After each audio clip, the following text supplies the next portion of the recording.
Welcome everybody to today's Oxford Discrete Maths and Probability seminars. It's a huge pleasure to have two talks about percolation today. So we're going to start with Vincent Beffara and then continue later with Tom Hutchcroft. And Vincent is going to speak to us about criticality without FKG. Over to you, Vincent. Okay, so thanks for the invitation, and hopefully the talk is going to not have any technical difficulties. There's roadworks on the road just in front of me, so maybe there will be some noise. Tell me if this happens. There's nothing I can do about it, but it's nice to know anyway. So the work I'm going to talk about is joint work in progress with Damien Gayet and Pouran in Grenoble.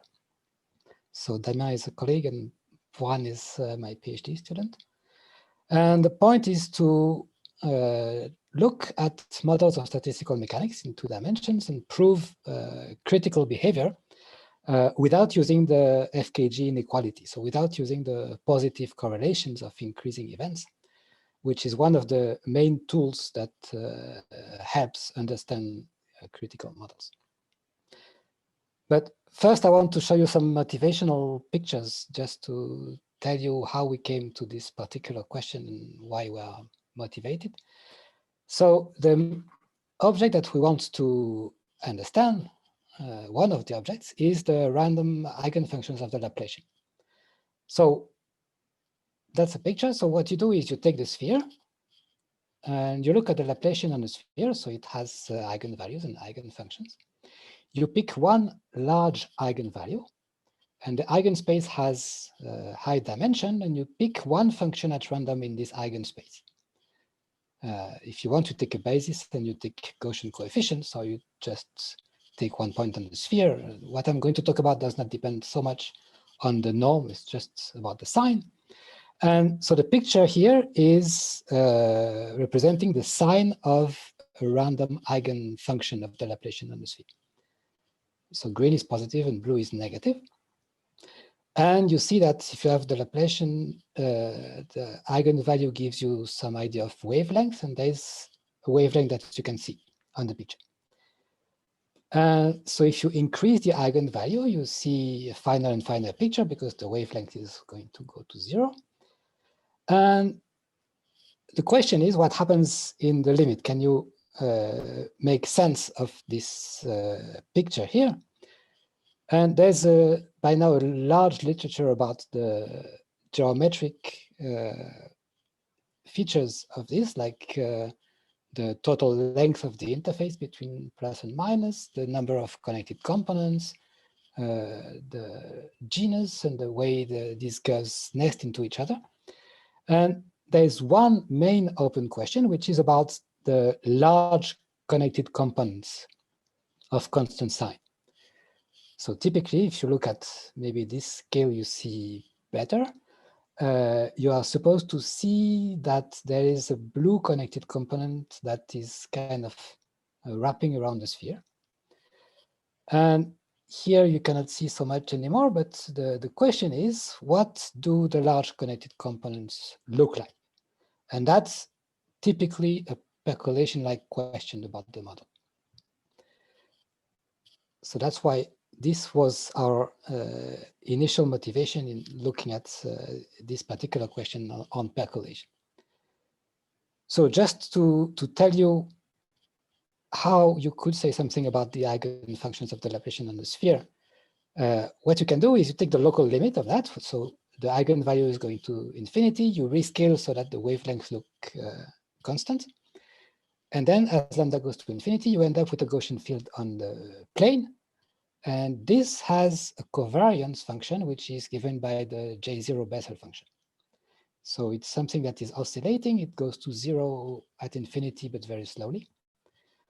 And this is one typical realization of the field with this correlation function. So you see, it's very much like the picture on the sphere, except this one is translation invariant and it's on a plane. And the question is, can you see large connected components of the region where the field is positive? Okay, this is the question that we would like to answer. What do these lines, the connected components look like?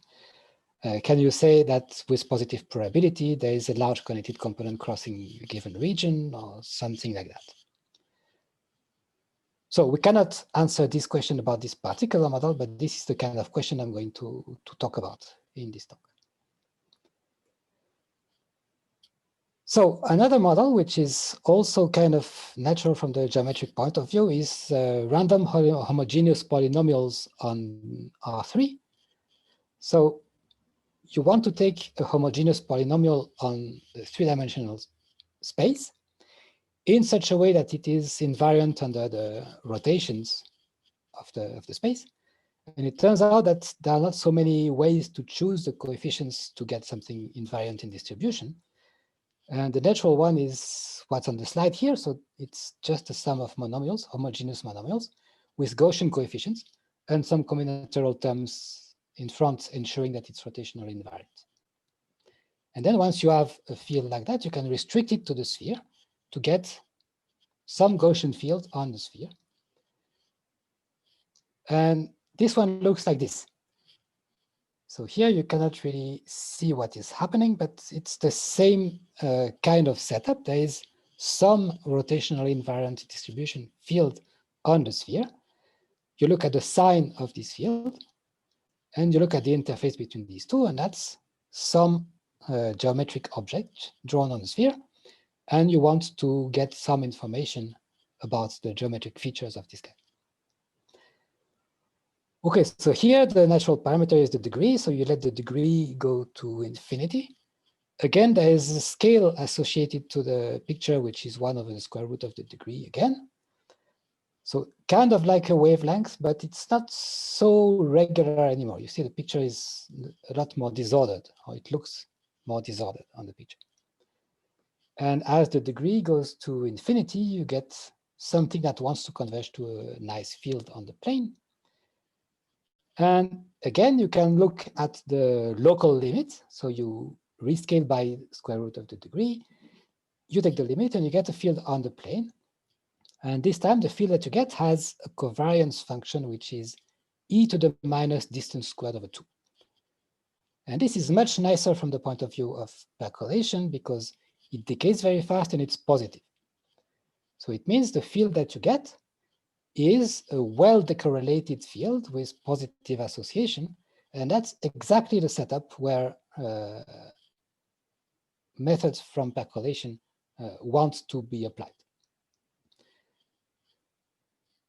So here is the way you actually get the covariance kernel. You just take the limit term by term and it just works. So I'm just skipping that. So as you can see, you get two local limits for these fields. So on the left here, you get the limit of random polynomials, and on the right, you get the limit from random eigenfunctions. And they look very different. And you want to ask the same questions. What is the large scale topology of the lines separating the plus and minus, or what is the large scale topology of the region where the field is positive? And again, you want to see that as a percolation question. So here is one realization of the limit of the second field. That's the sign of a random polynomial. And in red, what is highlighted is the largest connected component of the plus region. And you see that it crosses the box from left to right, but not from top to bottom. Okay, and so since this is a seminar on percolation, or it's the day on percolation, on the right, I just drew one picture, one realization of critical percolation, critical bond percolation on the box. And by coincidence, I chose the same colors on the left and on the right, and kind of the right scale. And you see that these pictures, they look kind of similar somehow. And I did not cheat. I just took the first sample in both cases and I just put them together. And so the question is that just an impression, or is there really some deep relation between these two models? So here's the conjecture. It's known as the Bogomolny-Schmidt conjecture. And the conjecture says that the nodal lines, so the lines along which the field is 0, for either the limits of the eigenfunctions of the Laplacian or the limits of the homogeneous polynomials on the sphere.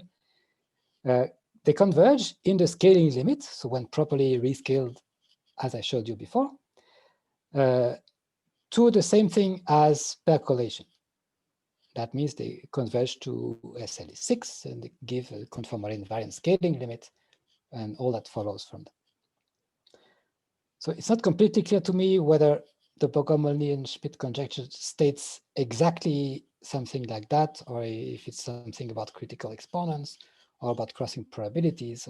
But that's the general conjecture, that these fields, they are very different. They have very different features. In particular, one of them is positively correlated and the other one is not. But at least at the topological level, the scaling limit is expected to be the same and match what you get from percolation. And again, for the Bachmann-Fock field, so the limit of homogeneous polynomials, this is not too surprising because it's a field that is very decorrelated and positively associated. So it looks, at least qualitatively, already a little bit like percolation. For the eigenfunctions, it's, as far as I know, a complete mystery why it would look the same. But numerically, it's not far. Okay, so that's the motivation. And the question is how much of progress we can make in this direction. So how many features of critical percolation we can establish for these continuous fields. So just, maybe it's not useful to show you pictures of percolation, but I'm going to be very quick here. Here's what happens when you look at Bernoulli percolation. So just to make things clear, this is bond percolation on Z2. So you take Z2 and you keep each bond with probability P independently of each other, and you get a random subgraph of Z2. And the question is, what is the overall topology of the subgraph as P takes different values? So this is for small p. You see that it's only small connected components. And if you increase p, you see that some components will merge.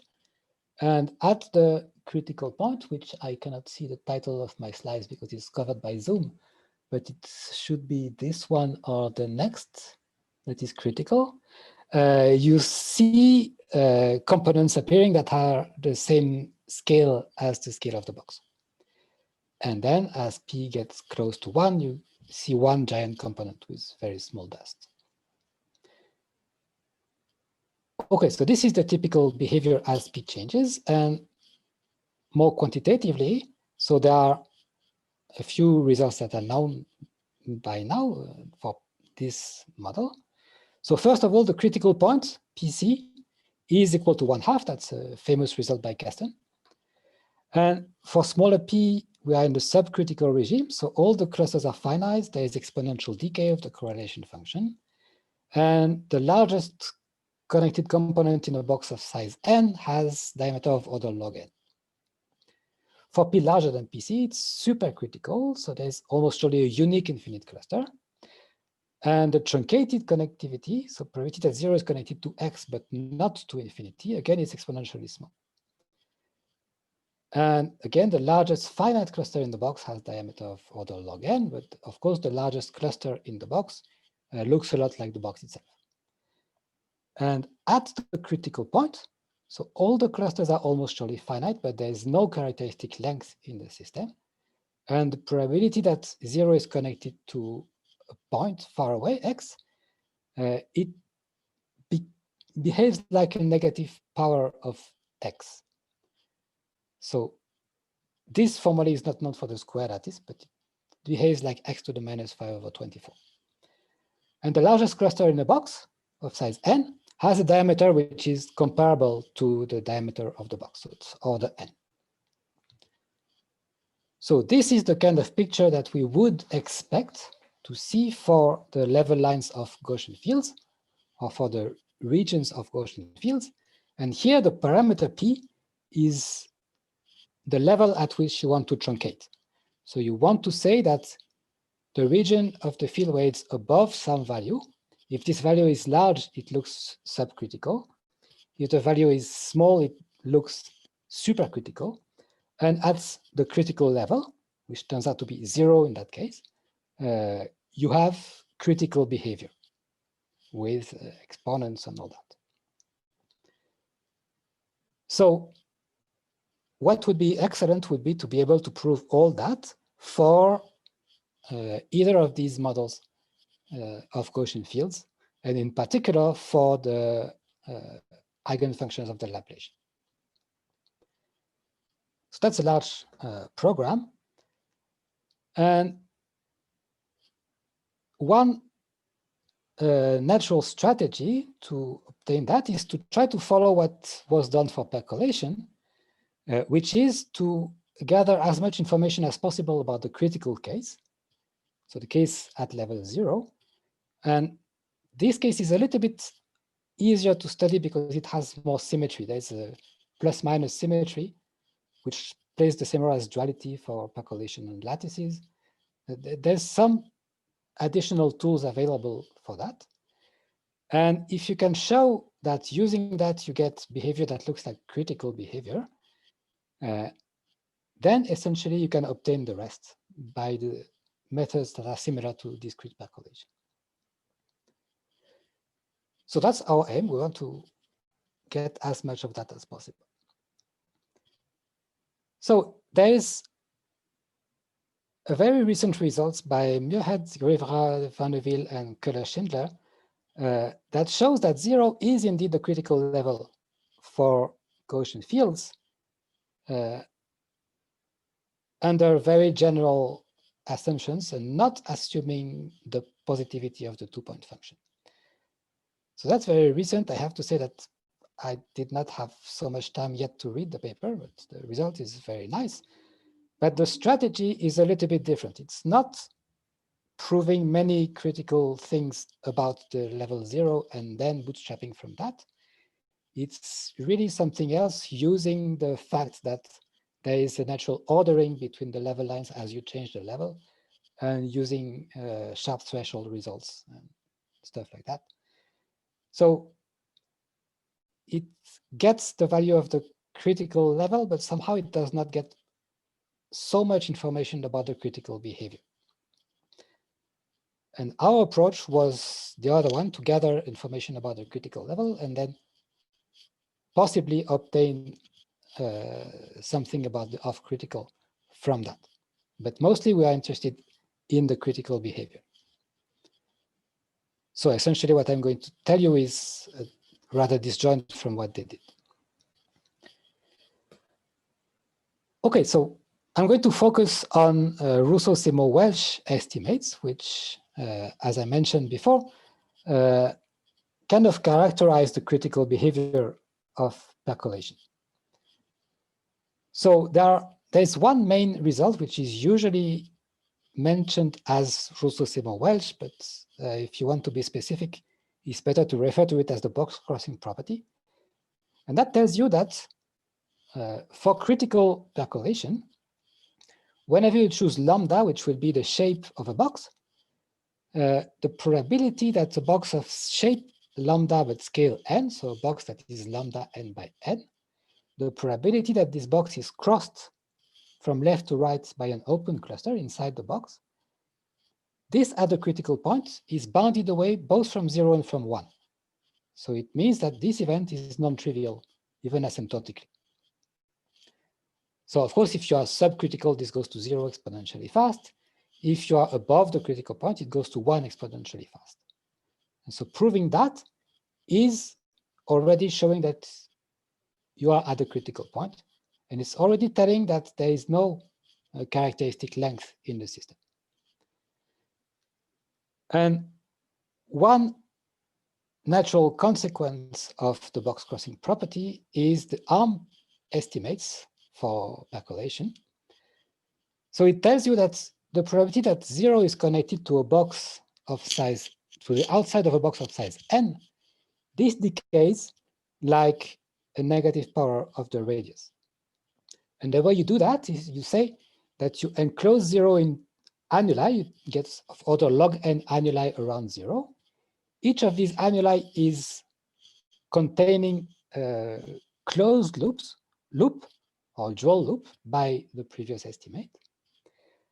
And then the probability that none of these loops exists to prevent 0 from being connected to the boundary of the box, this has probability bounded above by a negative power of n.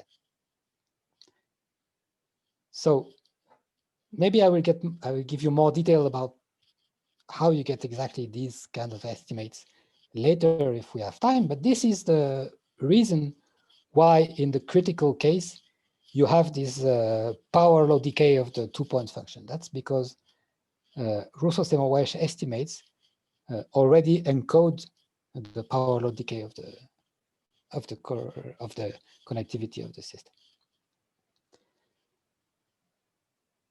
Okay, so one result that we got with Damien was that we obtained all these two features for the level lines and the region of positive and negative sign for the Bogomolny-Schmidt field, which is the limit of the homogeneous polynomials. May I ask a quick question? Yeah. What's the 6 over the double arrow in the second of your? Okay, 6 means 0 is connected to the boundary by 6 disjoint arms, not all of the same color. Great, thank you. The 6 is not so relevant. The 2 here in the exponent is relevant. That the exponent is more negative than the ambient dimension. This is crucial in some approaches to show that these do not occur at the large scale. Okay. So what we obtained was these features, these estimates, the box crossing property and the positivity of the exponents for the Bogomolny-Schmidt field, which was the Gaussian field with positive and quickly decaying correlation. And so starting from that, we wanted to see if we could extend this result to more fields, and in particular to the eigenfunctions of the Laplacian. So fields without the positivity of the 2-point function. So this is still a faraway goal because this field has none of the nice features that we want. So the 2-point function is not positive, but it's also not small. And so many things are missing. So our goal was first to focus on fields with non-positive 2-point function, but still fast enough decay. And eventually we started to look at discrete objects to see if we could already get Russo-Seymour-Welsh estimates for discrete objects, but without using the FKG inequality. So the typical model that maybe you would like to have in mind in what I'm going to say, well, the exact details of the model are not going to be so relevant, but think of the Ising model at a very high temperature with negative coupling constants. So the very high temperature anti-ferromagnetic Ising model on a triangular lattice. So the infinite temperature, so 0 coupling constant is exactly side percolation. And for side percolation, we can obtain that. If you look at very high temperature, but positive coupling constant, that's a ferromagnetic Ising model in the high temperature regime. And then it has the FKG inequality. And so all this is already known as well, because it follows from the same techniques as for percolation. And so the regime that is going to be our main focus is the slightly anti-ferromagnetic Ising model, if you want to have a specific example in mind. The longer term goal would be to have something like Gaussian fields with negative 2-point function, but so far it's out of reach of our methods. So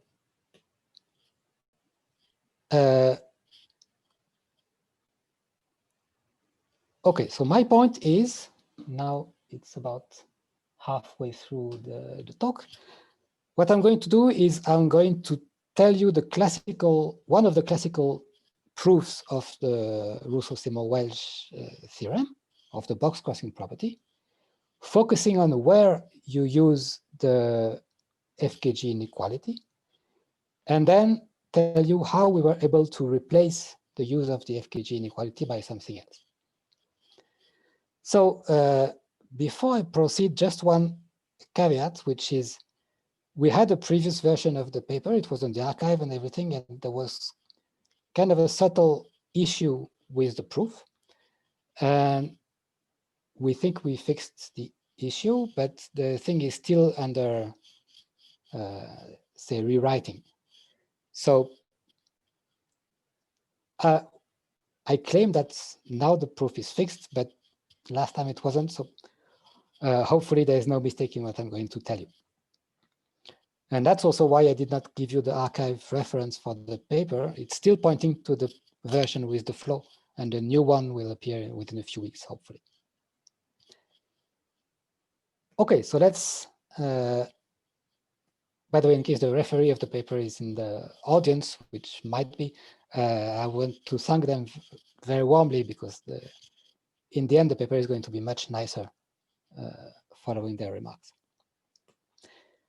Okay, so Russo-Seymour-Welsh. Again, the theorem is for every positive lambda, there is a constant c depending only on lambda, such that for all n large enough, the crossing probability of a lambda n by n box is bounded above and below by non-trivial constants. Okay, first remark is if you look at the case lambda equal to 1, it means you want to cross a square. And again, I'm going to focus on site models on sufficiently symmetric lattices, just because that's the setup that's going to work later. The key remark is the only thing that can prevent a positive crossing from left to right is a negative crossing from top to bottom, just by planar duality. And these two events, they are related by the symmetries of the model, so they have the same probability. So this means the crossing probability for a square is exactly 1/2. So it's bounded above and below uniformly, whatever the model is, not using anything about the probability distribution besides invariance under the flip and the symmetries of the lattice. Okay, second remark is it's enough to have this for one value of lambda that is bigger than 1, because then you can glue pieces together. So maybe it's better with a picture. Assume that there's one shape that you know how to cross with probability that is bounded below, and you take a longer shape. Well, what you can do is you take copies of rectangles of the shape that you know, and you overlap them on squares. And then you say you have horizontal crossing events of these rectangles, vertical crossing events of squares. The horizontal ones have probability bounded below by the crossing probability for this rectangle, which you assume that you have. The vertical crossing probability is bounded below by 1/2. And so this is one of the first uses of the FKG inequality.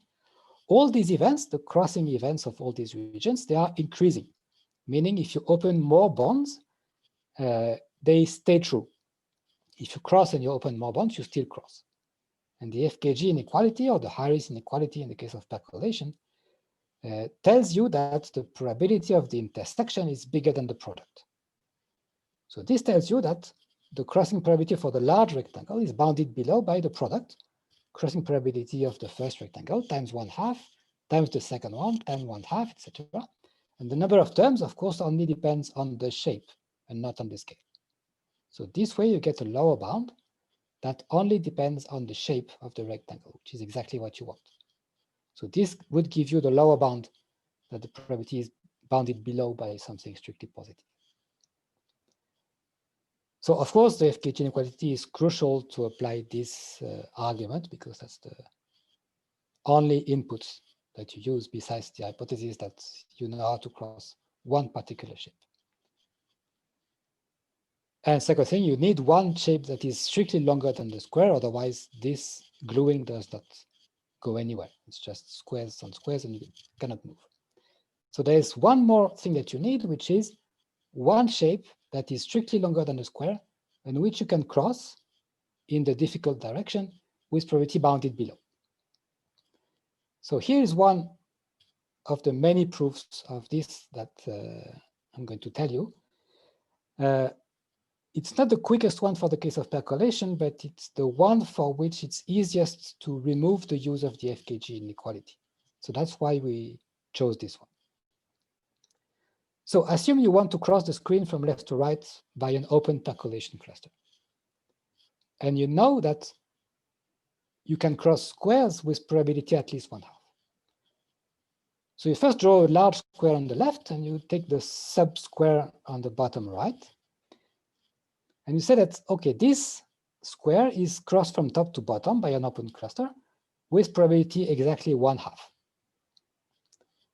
If this happens, there is a rightmost crossing of this square, meaning it's a top to bottom crossing, and there is no top to bottom crossing to its right. So that's the trick that makes the whole argument work. That's the main idea for this proof. So the key remark about this particular path is that it's open and its location is measurable in the states of the edges or the sides to its right. If you modify the configuration to the left of this path, you will not change the fact that it is the rightmost path. So what you see in the still clear region on the left of this path has not been revealed by the location of this path. So what you have inside is still Bernoulli percolation, independent of what you have discovered. Okay, then what you can do is you draw the symmetric of this path across the horizontal line. And what you get is a new region, which is going from left to the complicated path on the right. That's easier to cross than the big square. So it's crossed with probability 1/2, and by symmetry, it's crossed up to the bottom half of the right-hand boundary with probability at least 1/4. And this is, again, it's using the fact that the model in the complement of what you slice out as the rightmost path is just percolation. So then you remove all the scaffolding and it tells you that the probability that there is a device like this, which connects the left hand of the large square to a vertical crossing in a small square, this probability is at least equal to 1/8. And this is an increasing event, the existence of this device. I'm not saying that this path is now the rightmost, it's just some path. And so I removed all the complicated measurability issues to focus on this one increasing event. Now, if you have this, you have also the green event on the right, which has the same probability by symmetry. And you have the horizontal crossing of the small square that happens with probability 1/2. And these three events are all increasing, so they are positively correlated. And that tells you that the left to right crossing probability in this particular rectangle is at least 1/128, which is what you need to bootstrap the previous argument. So what exactly did we use about the model? We used, first of all, the FKG inequality. And second, we used the fact that if you explore to the rightmost crossing, what you see on the left is independent.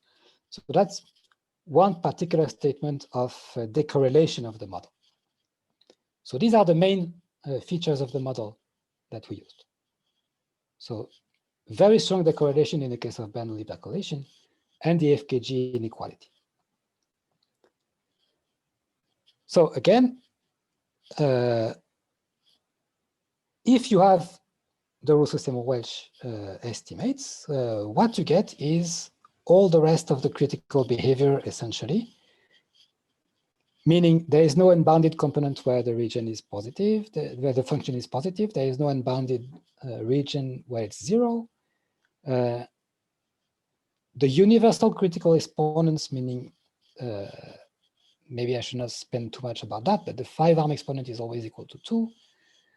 0 is the critical level. All these follow from the Russo-Seymour-Welsh estimates, plus again, uses of the FKG inequality in most of the places.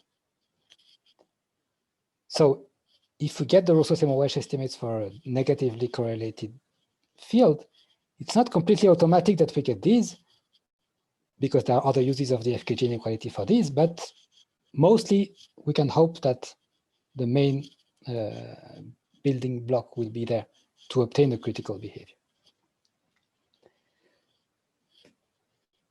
Okay, so here is the thing that we are hoping we have proved, and I'm going to try to convince you that we have.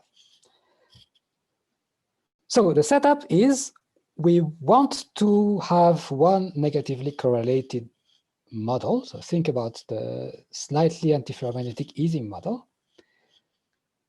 Instead of having one fixed model, we are going to start with a one-parameter family of such models, indexed by some parameter u. So, for instance, for the Ising model, you should think of u as the parameter beta, and beta will have a small value, small positive or small negative around 0. So it's something like that. What we're going to assume is a few things. We're going to assume that the model has all the symmetries. So model means it's on the vertices of a lattice, and it gives each vertex either plus or minus as a value. So we assume that it has the symmetries of the lattice, so it's translation invariant and rotational invariant. And we assume self-duality. So the law is invariant if you exchange the plus and the minus. We want uniformly good decorrelation in a specific way that I'm going to specify in a minute. We want the Gibbs property. So we want that if you condition the field outside of a box, or if you condition just on the restriction of the field on the boundary of the box, you get the same conditional distribution inside the box. So somehow it tells you that the dependencies in the model can be broken by Jordan curves, essentially.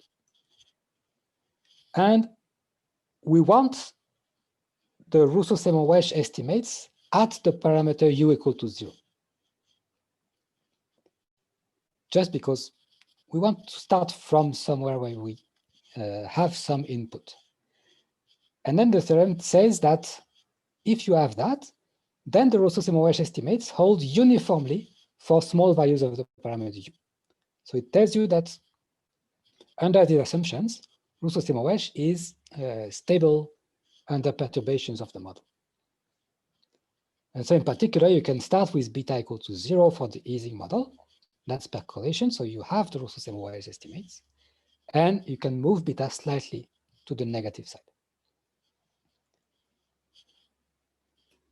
Okay, so this is the thing that we want. And so what I'm going to do now is to tell you the key step of the argument of how to remove the uses of the FKG inequality from the percolation proofs, and give you some of the techniques that we use. Quick question from Tom. He said, sorry if I missed it, but don't you need a continuity assumption about how P of u depends on u? Yes, it's kind of implicit in the term one parameter family. Yeah, of course you need some continuity. And it's continuity in the sense that events on finite boxes have probability that depends continuously on u. So the main overall strategy will be some kind of finite scale argument. We're going to show that under these assumptions, there is one scale such that if you have Russo-Seymour-Welsh and enough estimates at that scale, then you have them up to infinity. And then having them at that scale is stable under perturbation. But that's the only place where the dependency on u is used. Everything I'm going to tell you now essentially will be for one particular model. Another question while we're here. So Sergey asks, self-duality in the Kramers-Vanier sense?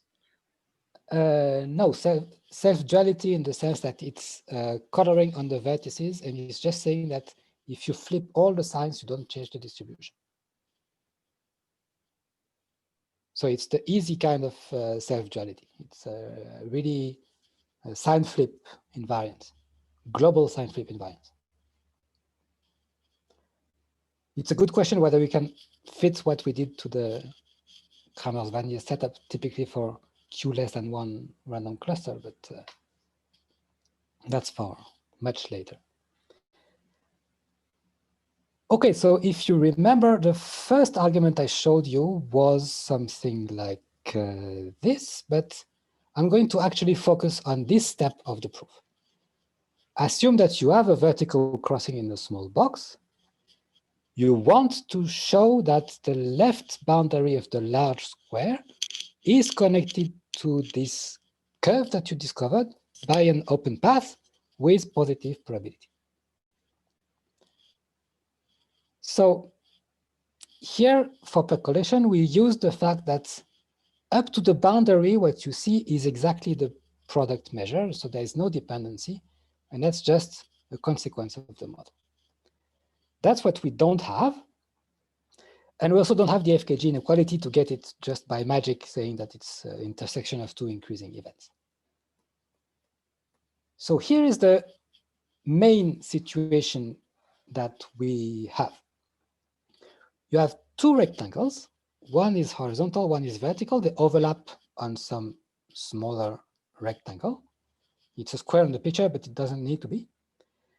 And assume that you have estimates on the crossing probability of the vertical rectangle and on the horizontal rectangle.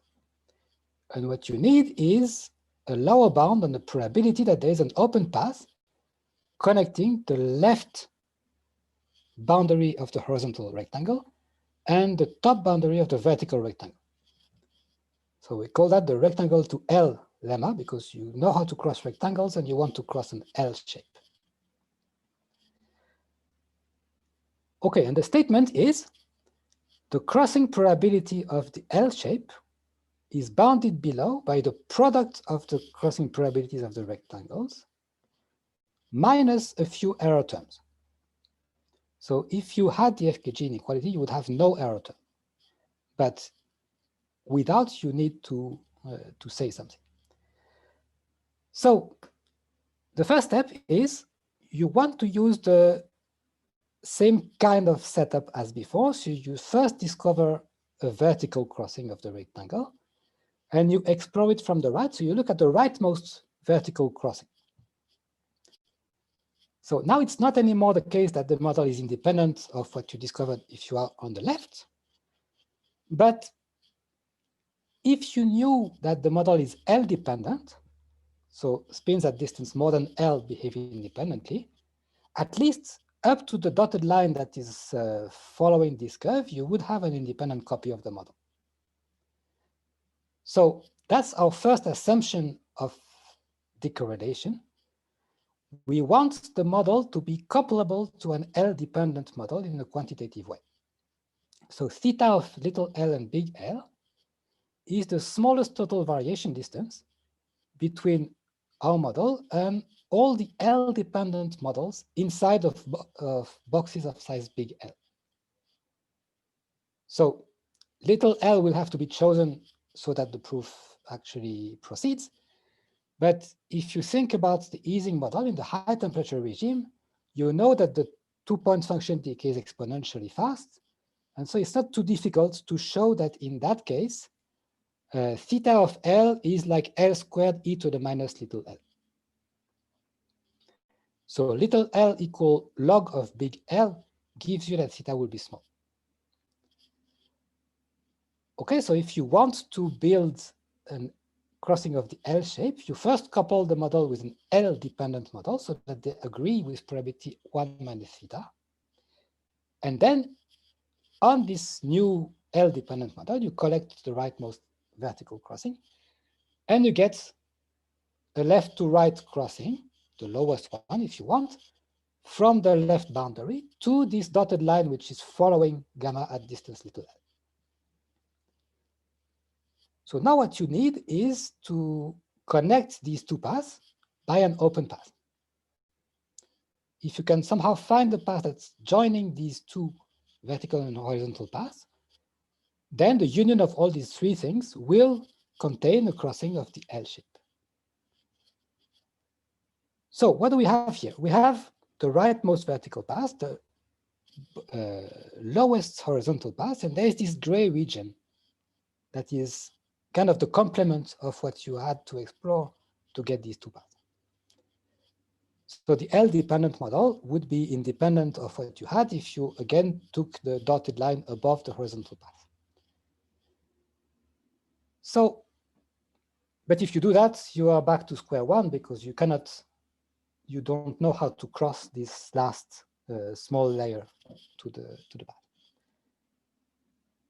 So instead, you do the brute force thing. You say that beta is an upper bound on the probability that a quad. So a quad is just a topological rectangle in the plane. So it's a region surrounded by a Jordan curve with two marked intervals. And beta is an upper bound on the probability that the two curves that you want are not connected by an open path. Or by duality, it's an upper bound on the probability that there is a path connecting, if I can just make the picture here, connecting this interval to this interval here. So you want an upper bound on the existence of a dual path here. Because if you don't have such a dual path, it means that you have a primal path connecting what you need. Okay, now I cannot change the page anymore. I'm stuck. Yeah. How do I clear? Yes, like this. Like this. Okay, so I will give you more detail about this beta because that was the issue in the writing up of the first version of the paper. You need to be careful about what beta exactly is. But if you had an upper bound on the probability that such gluing does not exist, then just by a union bound, you get the lower bound on the crossing of the L shape. So what would make us very happy is if you had an upper bound on beta that behaves like a negative power of the ratio between the small length L and a big L, because that would match the critical behavior. Okay, if you have this kind of estimate, then you can copy all the arguments for the usual Russo-Seymour-Welsh estimates. You keep track of the error terms, but they are small because L is chosen large enough. And what it tells you is, starting from a square and a bound on beta, what you know is you cross long rectangles, then you cross annuli. And once you know how to cross annuli, you get a bound on the one-arm exponent. And the bound on the one-arm exponent gives you a bound on something like beta, but this is valid up to a little bit larger scale. And if this works, and there was no issue, I think, about this part, if this works, it means that you have a bootstrap. If you have the nice picture up to scale L, you get the nice picture up to the scale L to the power 1 plus C with the same exponents. And then you go all the way to infinity and then you're done. So I will not give you technical detail about this bootstrap, but I will give you something about the precise definition of beta, because I think that this is the non-technical but subtle part that we got wrong, and that is nicer now than it was in the previous version. So as I said, a quad is a simply connected region in the plane. It has two marked intervals along the boundary. And you said that it is crossed by a configuration if these two intervals are connected by an open path or a path of pluses for the configuration, this path being contained within the quad. Okay, some notation. So Q of RRL is the collection of all quads that are contained in the box lambda L of size L by L. and that cross some annulus of radii little r and big R, meaning these quads have one of the marked intervals inside the small disk and the other one outside of the big disk. And so a crossing of the quads induces a crossing between the small circle and the big circle. Okay, now big calligraphic Q of R, R, L, and L prime is the collection of all, and we lack a proper term for that, but stochastic algorithms, that's the kind of frame of mind that you need to have, that take a configuration on the big box of size L prime and either fail or return a quad in QRRL in such a way that this quad contains none of the bits that are revealed by the algorithm. So such a stochastic algorithm is just a map that takes a configuration in the big box and gives a quad in the smaller box, or fails. So again, there is no randomness here. It's just some algorithm that reveals some of the bits and outputs either failure or one quad, but this quad contains none of the bits that had to be revealed by the algorithm. So typically, the gray one is such a quad because you can reveal it by looking at the configuration to locate the rightmost path and then the lowest path, and then the gray part contains none of the revealed bits. So that's a deterministic object. Then again, the deterministic definition, the bad set of a stochastic algorithm like that is the collection of all configurations in a large box for which the algorithm succeeds in finding a path, in finding a quad, and this quad happens to be crossed. So it's a collection of configurations for which the algorithm is successful and the configuration happens to cross the quad. And again, it's completely deterministic. It has no link with the probability distribution on the configurations. Okay, now the badness of phi, so the badness of a stochastic algorithm, is the probability of the bad set. So it's the probability that the algorithm succeeds and the quad that it produces happens to be crossed. Now this is a function of the model. This P is the probability distribution of the model. And then the beta, so it has more indices here on this slide, beta of RRLL prime is the largest of all the badnesses of all the stochastic algorithms that output a quad in QRRL while living in L prime. So just the crucial remark here is we did everything so that beta P depends continuously on the probability measure P for total variation. Because the badness of phi is the probability of a set which is fixed given phi. And so if you change P with small total variation distance, you change that very little, and you change the supremum very little. So in particular, since we are assuming that the model is couplable with very small total variation distance to something of finite dependence, we get estimates for beta from one to the other because beta itself is continuous for total variation.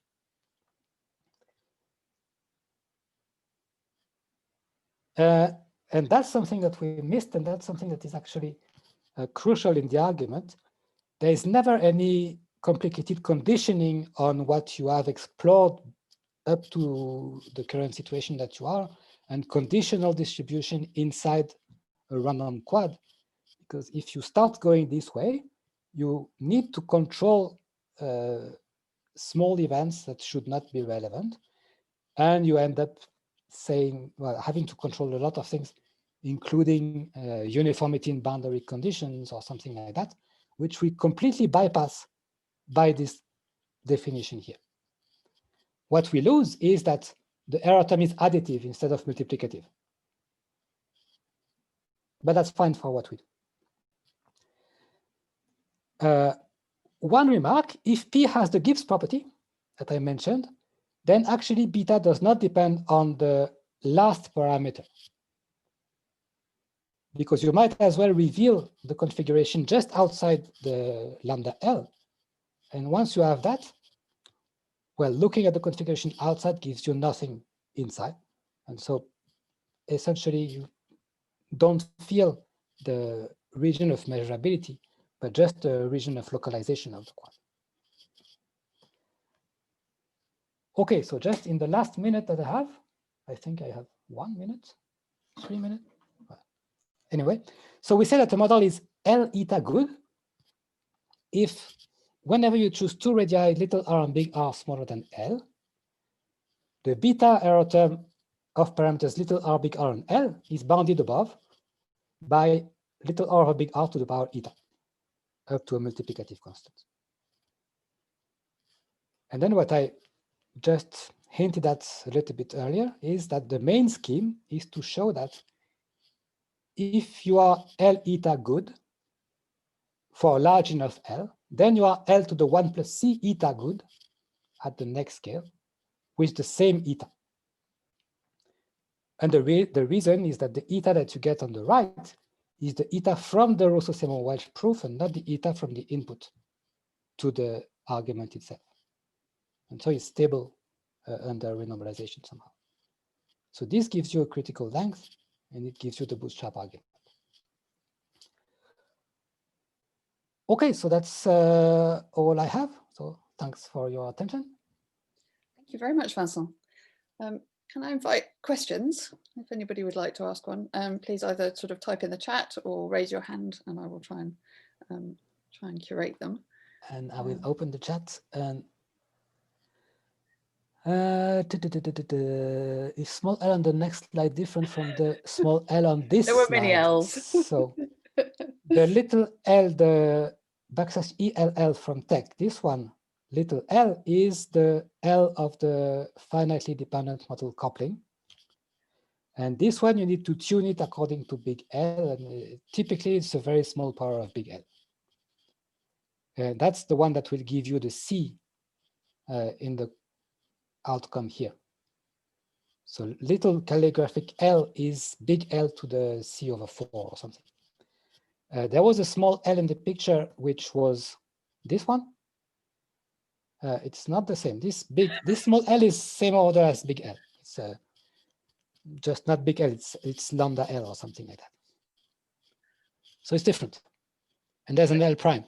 Yeah, there's an L prime, and there's lots of issues in the lemma whether the vertical path, whether the horizontal path lands close enough to the bottom side or to the top side. If it's too high, then the quad is too narrow somehow. So you need to localize something. And that's why I've written that this is a sketch of the lemma. All you lose when you keep track of that is that the 3 in front of the theta and the 1 in front of the beta are replaced by 6 and 2 or something like that. It doesn't change so much. So if I understand correctly, everything here is still discrete. We're still in a sort of discrete model. How might one attempt to get from the discrete to the continuous? So what you want to do is what one natural thing to do is to try to discretize the continuous model. So that's what we did for the results with Damien on the Bogomolny-Schmidt field. You discretize to a very fine lattice, and then you look at a discrete model on the lattice. And you need to fight two things. You need to fight the fact that you need to catch all the topology on the discretization. So the discretization needs to be fine. And you need the discretized field to be well decorrelated. And for that, you need the lattice to be coarse enough. And so there's a sweet spot that you need to find. And this sweet spot is not empty for the Bogomolny-Schmidt. And that's the whole point. If you want to apply that to eigenfunctions of the Laplacian, you want to do the same. And then everything breaks down because the main assumption here is that you need couplability to a finitely dependent, you need this theta here. And so it's really finitely dependent at the level of the lattice. And if you discretize too much, it's just wrong. Mm-hmm. So you would need to adapt that to something a little bit bigger or something a little bit, I don't know exactly. So we were not able to do it. If you want L to be larger, you have lots of vertices in the L neighborhood. And so all the arguments that show that you are couplable to a finitely dependent field, they break down. I mean, typically, you want to say that it's a finite, it's a factor of IID with a very well controlled radius of dependence. And the radius that you get explodes faster than what you can manage if you discretize something too much. So a new idea. Maybe it can. I mean, if the 2-point function decays very, very quickly, possibly it can be made, but I don't think. I think that there's something new needed if you just want to have. Essentially, it's a family of discrete models, and the discretization you need to choose depends on the scale at which you're looking because of the first obstacle that you need to cache the topology. And the estimate that you obtain of comparability to the discrete model that is finitely dependent reacts very badly to changing the model. Quick answer is no, we don't know how to do. Thank you. Does anybody else have any questions? Can't see any more. So what I'm going to do is I'm going to stop recording it, and then I'm going to invite everybody to unmute themselves, and we'll give Vincent